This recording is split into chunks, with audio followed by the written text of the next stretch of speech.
Will the proposed tariffs affect my garden planning?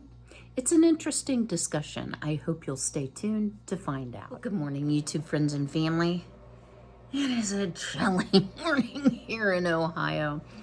Y'all, I'm so excited because this week we're supposed to have some days in the 40s, and I am beyond ready. The ground in front of the chicken coop door has heaved up with all of the ice, etc. And trying to get in and out to get chicken chores done has been very difficult. Yesterday was warmer, and it was warmer when I got up in the morning. However, this morning it was 13 when I got up.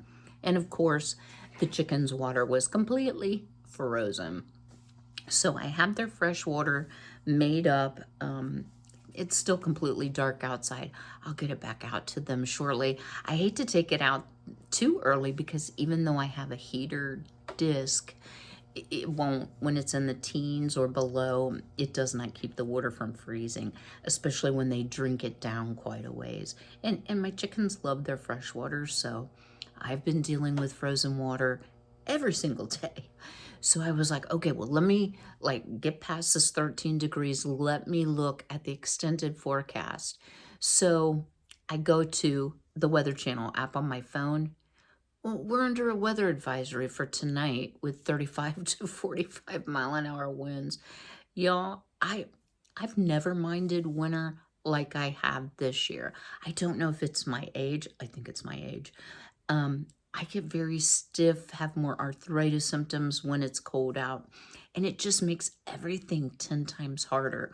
We still have a lot of snow to melt.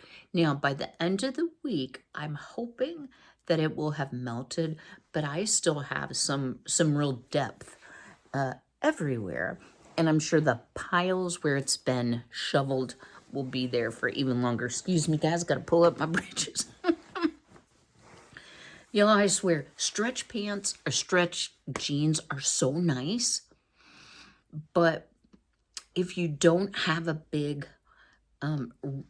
bigger rear end to hold them up, and you're kind of built straight up and down from your waist to your hips, that'd be me, like SpongeBob. Everything I do, including scooting around in a chair, pulls my britches down. All right, enough complaining about that. Before we get into today's topic, I want to give you a little update about my health. I hope you all don't mind that I continue to update you, but obviously I'm doing another talkie video, another set down video. And I think though this one is a really good video that you're going to enjoy. It's going to be food for thought. But what do I know about my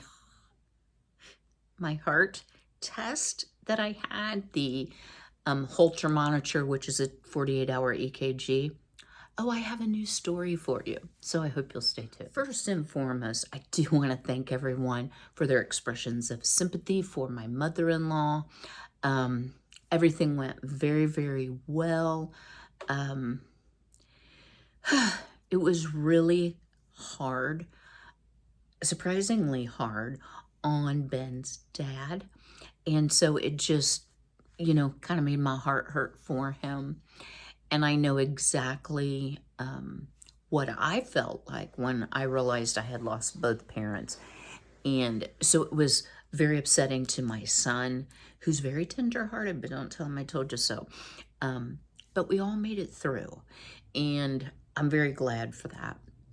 Why I'm getting teary-eyed, I don't know. A total stranger could cry, and I'd cry with them because that's how I roll. Let me tell you the latest story about my heart situation. I had one day, y'all, where I felt really good. I wasn't nearly as short of breath, not nearly. What was that? It was a gift from the Lord because it lasted one day. And one day only. So through the encouragement of a lot of you, and I appreciate it, who also have the same diagnoses, I went ahead and contacted my physician's office on Friday and said, I'm not I'm not going to just go on without any treatment. Like, I didn't say it that rudely. It sounded really rude, but that's not what I said.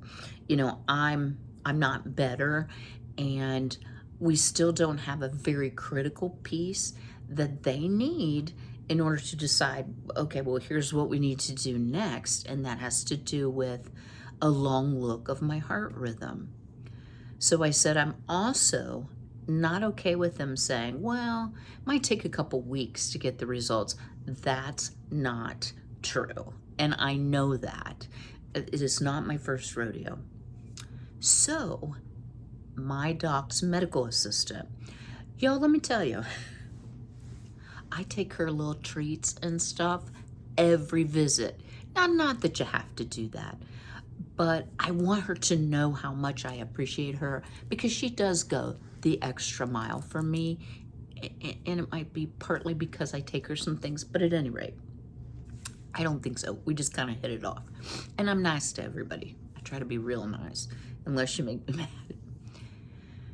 So y'all want to hear the latest excuse from the hospital?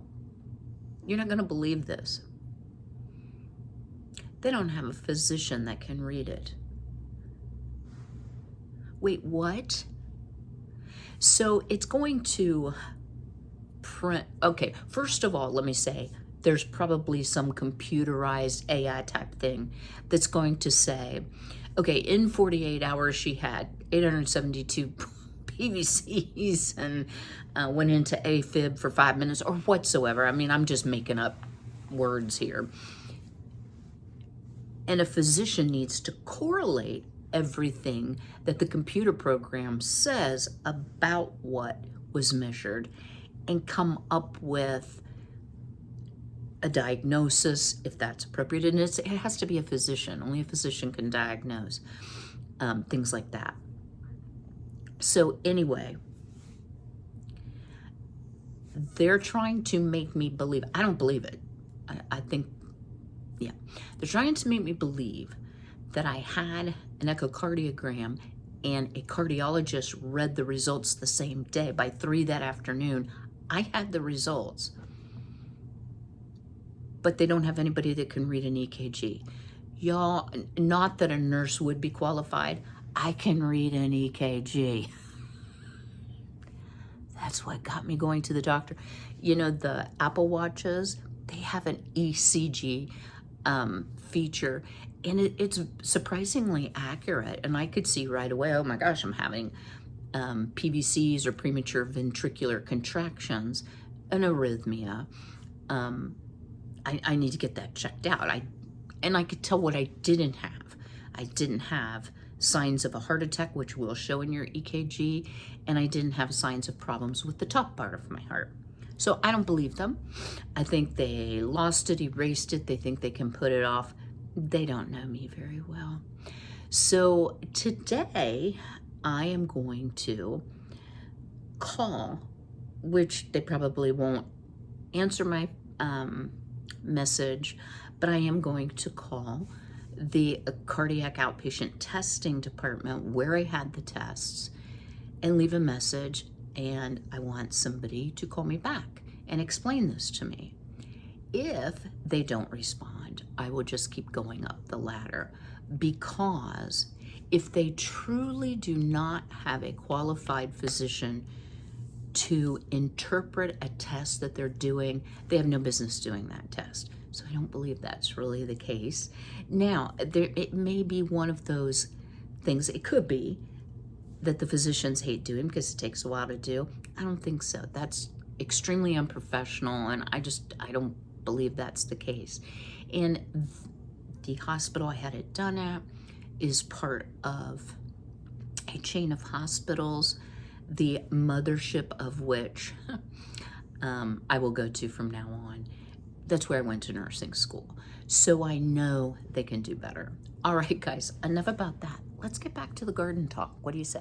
So I did want to say, too, I have been really enjoying listening to, I'm not a political channel, but I enjoy listening to certain podcasts, and I like reading articles about, in the United States, our change of president and what the agenda or the focus might be, and then taking that information and interpreting it to my own life. So this is not meant to be a political statement in any way, shape, or form. I'm not going to advocate for or against this plan, the tariff plan. I'm simply going to impart some information to you that you might not have thought about that may impact us as we do the very fun, look at this catalog. And I have a Johnny's, and I think I'm gonna do Am I Gardener this year. I have mixed results with Baker Creek. I've had very good luck with Johnny's. So I don't know why I don't have as good of luck with Baker Creek. It may be the varieties that I'm ordering. So how are tariffs that President Trump says will start the 1st of February, and we're almost there, guys, how is it going to affect my garden planning? So certain goods, and I have talking notes, y'all, like avocados. I mean, I had a lot of thoughts. Tea and coffee could be more expensive to buy. Pardon me.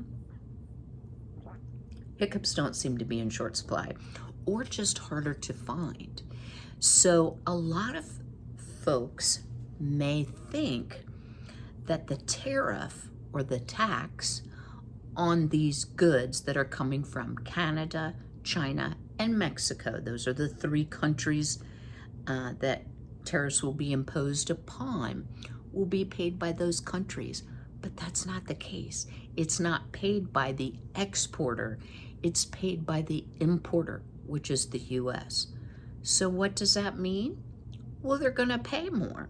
So the last data I could find this morning, and y'all, if I'm wrong, correct me down in the comments, 25% tariff on all imported goods from Mexico and Canada, and 10% or more from China.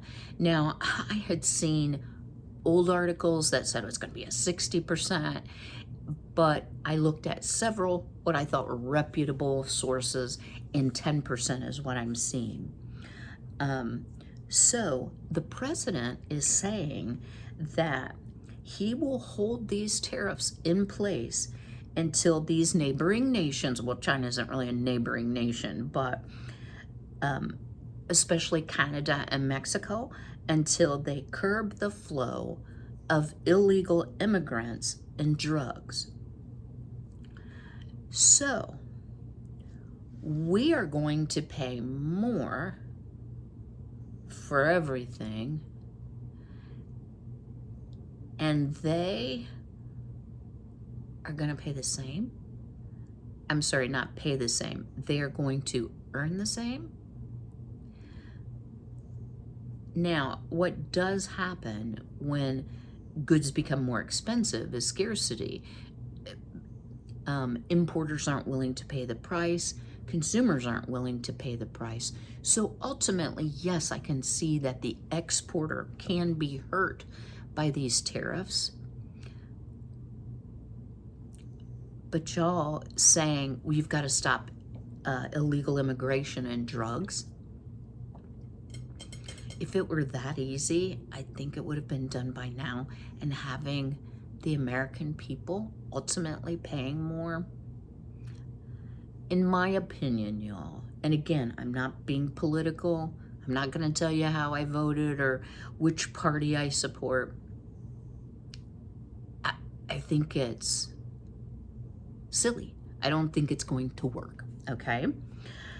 So one of the claims by the president is that it's going to increase jobs. Now, one thing I do agree with, we have outsourced so much outside of our country, especially to Mexico. You know, a lot of our automotive industry went to Mexico. But Trump claims that it's going to increase jobs, it's going to increase manufacturing, it's going to make America great again, it's going to make America stronger. But let me ask you this. What about things that we can't grow or produce? Coffee beans? Can we grow coffee? No. There are some things like avocados and citrus that we can grow, but can we grow tropical fruit? Not super well. How many of you have driven around and seen help wanted everywhere? Y'all, nothing infuriates me. I'm waiting for this to be the excuse about where my test results are. Then people saying, well, you know, with COVID, and I know I said the word, y'all, the fact of the matter is most businesses, many food suppliers, I mean like a restaurant, they can't even hire the help that they need. Customer service is horrible. How people are getting by with not working, I don't know. But creating more jobs may not necessarily mean we have more workers filling those jobs and can be successful in producing. Okay, now that you're all depressed, let me talk a little bit about the items affected. So the reason I'm going to go through this, and I'm going to do it quickly, is because it made me think about, okay, what food can I produce, and how do these tariffs, import tariffs, impact what I'm going to eat or grow? So 78% of our vitamins come from China. Y'all, when I'm eating, especially seasonally out of the garden, I don't feel like I need vitamins, but for folks who have a largely processed food diet or who have health issues, I would love to know, and I didn't research this, how many people in the US are not taking prescription vitamin D. Now, I am outdoors a lot, but I wear sunscreen because I don't want to get skin cancer, and I also burn. So, you know, and I've already got, you know, like I got a spot there, I got a huge spot over here. So I don't need any more sunspots, you know what I'm saying? But, and even prescription vitamins are coming from China. That is going to be a major issue, in my opinion. So what will I do to get around it? Well, I hope you'll stay tuned for that. So other things, fish, shellfish, vegetable fats and oils. So like soybean oil, which I don't know why we're importing that. Well, where I live, there's soybean everywhere. Anyway, coffee, tea, and spices. Cocoa. I don't really care about the cocoa because I'm not a big chocolate eater, but that's going to be a serious sadness for a lot of people. From Mexico, fruits, nuts, tropical fruits. And listen up, tomatoes, onions, lettuce, cabbage, avocados, fruit juices, coffee, tea, and spices, and sugar. Whew, that's a big list. So for me, what I'm most affected by, I would suspect, are Mexican imports. But tomatoes, onions, lettuce, and cabbage, those are things I can grow here. Canada is primarily, I will call them hard goods, for lack of a better term, like wood, charcoal, aluminum. Okay, and just so that, inject a little humor here, alcohol and condoms. So, those two seem strange things, but it was on the list. So what are the solutions? What should we do? Should we simply bear the cost of these tariffs and continue to purchase these products? If you have any guy's ability, you don't have to be a full-time homesteader. I don't consider myself a, you know, big-time homesteader, but I try to be self-sufficient. If you have any ability to grow things, even, you know, container gardening works fine. When I traveled so much, I didn't have like a formal garden, but I would have like a couple tomato plants in big pots and a lot of herbs because I do enjoy herbs or lettuce, that type of thing. So here's what I'm going to suggest to you. and maybe you're not able to grow. Maybe you're not physically able. That's still up in the air for me this year with my shortness of breath, but I'm not going to give up yet. Buy local. Find out where your farmers markets are, where you can purchase the local produce. Now, pardon me, guys, what could happen is in response to seeing the Mexican tomatoes go up in price because of the tariff, local producers may say that's what the market will bear. Kind of like eggs. Did I raise my price on eggs just because there was a lot of chickens being culled? I did, but here's why. I did because the price of chicken feed went way up. So it was costing me more to produce those eggs. All right, eat in season. You know, we are very blessed that pretty much year round, and I'm in Ohio, you know, you can go to the grocery, might not be the best thing, but you can find fresh produce, like, you know, strawberries and blueberries and things like that are hothouse grown, hothouse tomatoes, those type of things. What I suggest and what I plan to do is I want to make better use of my freeze dryer this year, share why, and continue to can and preserve. And in the off season, I won't have as much access to fresh fruits and fresh vegetables. I have 2 fruits that I grow, strawberries and raspberries. I won't have access to that. Now, Ohio's kind of apple country, so apples are inexpensive. I don't have an apple tree, kind of wish I did. Maybe I'll plant one this year. So another suggestion is I am going to grow and preserve more things, especially things that are vitamin rich, nutrient rich, that may be a little more of a pain to grow. So a couple of the things I was thinking about is I love cantaloupe and watermelon. They are difficult to grow here in Ohio. I need to start them very early, like February, from seed in my arrow garden. And I'm gonna have to baby them and pray over them, give them a lot of manure, because our grow season is just so short. It's hard to produce. So I'm going to be looking as I go through this for days to maturity being shorter. There's all kinds of new varieties, etc. Another suggestion is succession planning. Now, I always get overwhelmed when all the fresh produce comes in at the same time. So I need to do better about this.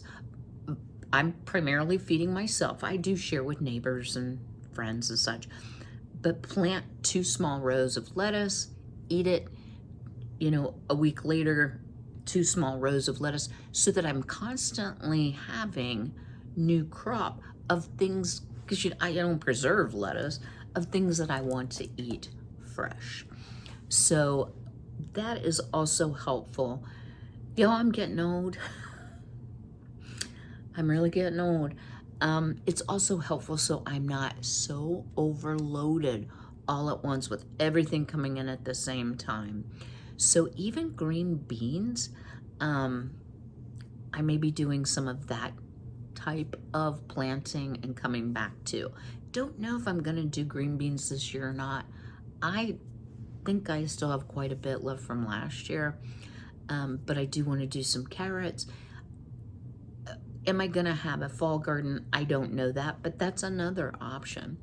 So what does this boil down to? It really boils down to trying to be more self-sufficient, being mindful of products that you use that may cost more as we go into this tariff. Now, I don't think that we are going to stop the illegal immigrants and drug importation of illegal drugs in like a year. You know, I just don't think it's gonna happen so quickly. So this may go on for a long time. if indeed it continues. I don't know how else to say it other than that. I hope you found today's information at least thought-provoking of how it might affect you. If you don't grow your own food, don't despair, because there are farmers markets and local produce that most of us will have access to. I don't know what that landscape will look like as far as prices go. I did mention earlier that I'm going to make better use of my freeze dryer. I'm going to buy avocados and freeze dry them, because you can then turn them into guacamole. And avocado, the reason I'm hung up on the avocado, is really good for your high density lipoproteins, your good cholesterol. So it's important that I need my avocados. So that's one of my plans. And I also have found some new uses since we've been in the pantry challenge for my freeze-dried fruit. So because oats have been super helpful on my lowering cholesterol, I've been making hot oats because it's been, I don't know, 14 below. And I just take those freeze-dried strawberries and kind of crumble them up. So it's a lot like, if you remember the Quaker instant oatmeal that had either stir-ins or, you know, maybe it still does. I don't buy the prepackaged version. I can put in artificial sweetener. And the other thing I've been doing, guys, is I've been putting a little bit of protein powder in there. So when you take the protein from the oats and the protein from the protein powder, and I'm using up, I don't have a whole lot left, my homegrown organic freeze-dried strawberries, I need to get busy and continue as things come on. I mean, and it is January, but believe me, you blink and it's time to plant the garden. So do me a big favor, if you would, please go ahead and smash that like button. Drop me a comment below. What do you think about the proposed tariffs if you're in the US? Or even in Canada, if it's going to impact you cost of good wise, because the United States is paying a tariff, so they're taking less goods and it could affect jobs, etc. I'm very interested to know how you might change either your gardening, your purchasing, or other things related to the tariffs. I always love reading your comments. Y'all have some really good ideas. So I'm loving, guys, I'm just gonna tell you, I'm loving just doing a video when I feel like it. And I really want that to change for my health. But last week was a whole thing. Let me just, can I just say that? It was a whole thing. The funeral was tough, the weather was tough, the chickens were difficult in the garage, la la la la la. I can give you a million excuses. I did manage to get some videos out, but I'm going to continue just to do it this way. When I feel like a video, boop, you'll have a video. So, you know, I won't go long stretches. If for any reason I would have to, I will let you know. So, as I said, smash the like button, drop the comment, and until I see you again, be healthy, be well, be blessed, and take care.